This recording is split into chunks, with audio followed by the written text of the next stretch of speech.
So that's a couple of passages of the chord line for the chorus of In the Air Tonight. All I'm going to say about this is, if you've played A minor, G and F enough, there should be enough capacity. I've always said about switching off your ear and not thinking, but there should be enough capacity for you to hold the names of the chords A minor, G and F and still execute a simple pattern like that. It just takes a bit more concentration and a bit more, I say effort, it's not like I try not to say like it's not that you like can't be bothered. It's not effort in that sense. It's not realising the effort you need to make. So you hold the chord and play simple until your fingers execute the action that they need to execute. So you'll be saying A minor, you'll be holding A minor, G, F, G in your head, and you'll be tracking through that as you say the chord names and as you execute the chords. If you have any problems about your fingers not going to a specific chord automatically, that means you need to just practice getting into that chord, which would be, from this would be G to, if F's a problem, you G to F, G to F, until your fingers do that. That's the 4-note inside F that I usually often use, and then, or you just play that one, You've got to, your hand, and this hand as well, remember, you've got to pick the right strings.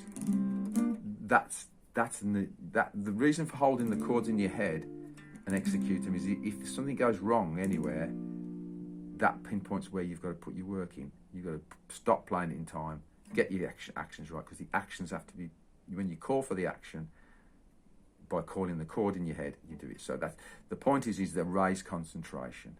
You shouldn't need a 4-chord line written on the board. So that's all I wanted to say about the thing is, I did talk about the fact that there's a slight shortcut and there's always little shortcuts, whereas you don't have to think 4-chord line, even though that's the way you'd write it out.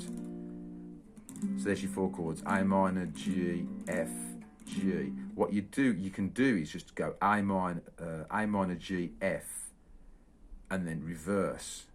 Just think of it as direction. So this is one direction, like in the scales. You're going in one direction to there, to F. Instead of thinking of it as another 2 chord changes, think of it as reversing, like we've reversed in the scale. So, F to G. That once you're playing with the finger actions, you can see how this, instead of thinking G, you just go reverse back to where you came from, like in the scale. And then instead of going, say, where do I go now, A minor, you say start the next line, because A minor, G, F is the line. A minor, G, F, reverse, start again. Reverse, start again. You don't have to go think of the chord change, you just think of starting the next line, and your fingers will do it, providing you've executed enough. It doesn't have to be, if you approach the songs this way, it won't be this song necessarily, or not be the next song you learn, or the 3rd or 4th song from now on, when the idea clicks. Whenever I can, I'll find a pattern. So then you've got the choruses, the verses, which is double lengths on each chord. And then it's the same. You see, the thing is it's still AGF.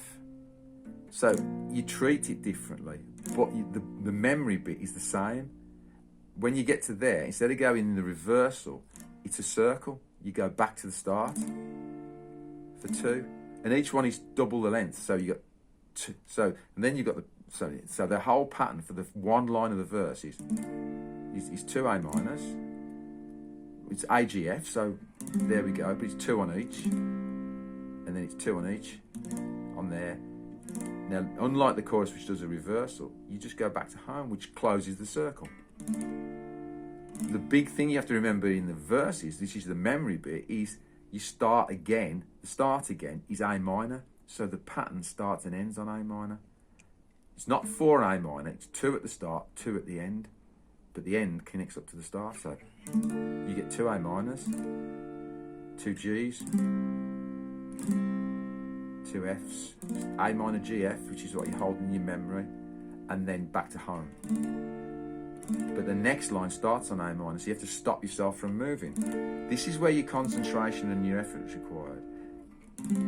Despite the concentration that you make, your hand will do, because of the chorus, it'll either go back to G, or it'll sit on 2 A minors and then start off the pattern and carry on going round, and then you're 1 chord ahead of yourself in terms of the pattern, which is all the stuff you have to iron out. It's simple as that. What I will be doing when we come back to this is I'll be talking about, which is my preference, is how that pattern can be also connected to the lyric. We will do that as a separate time, but I want you to be able to do both. I want you to be able to take in the chord pattern into your as a conscious thing, and then translate it to actions, and also navigate the chords by where they drop onto the lyric. And we'll talk about that some other time.